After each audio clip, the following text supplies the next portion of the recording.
কুমিল্লা চৌদ্দগ্রাম উপজেলা শ্রীপুর ইউনিয়ন গোপালনগর বন্ধু মহল ক্লাব কর্তৃক ও Nalghar Bazar city agent bank ও mutual trust bank agent bank সার্বিক সহযোগিতা জাঁকজমকপূর্ণভাবে night shot cricket tournament final খেলা অনুষ্ঠিত হয়। চৌদ্দগ্রাম থেকে মোহাম্মদ শফিউল আলমের প্রতিবেদন বিস্তারিত।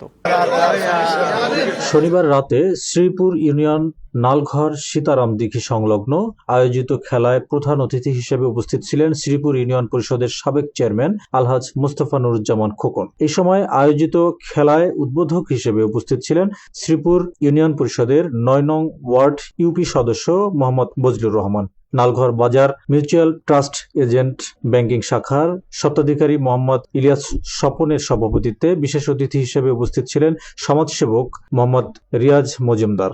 নালঘর বাজার বিশিষ্ট ব্যবসায়ী Mohammad Muharram Ali, নালঘর Bazar city agent bank শাখার স্বত্বাধিকারী মোহাম্মদ হাবিবুর রহমান, নালঘর বাজার ভাই ভাই শপিং কমপ্লেক্স এর স্বত্বাধিকারী মোহাম্মদ জহির, ভাই ভাই শপিং কমপ্লেক্স পরিচালক মোহাম্মদ জামশেদ আলম, নালঘর বাজার ভাই ভাই হার্ডওয়্যার স্বত্বাধিকারী মোহাম্মদ শাহ আলম। আয়োজিত ফাইনাল খেলায় প্রতিদ্বন্দ্বিতা করে থাকে নালঘর ক্রিকেট একাদশ বনাম নালবাগ ক্রিকেট একাদশ।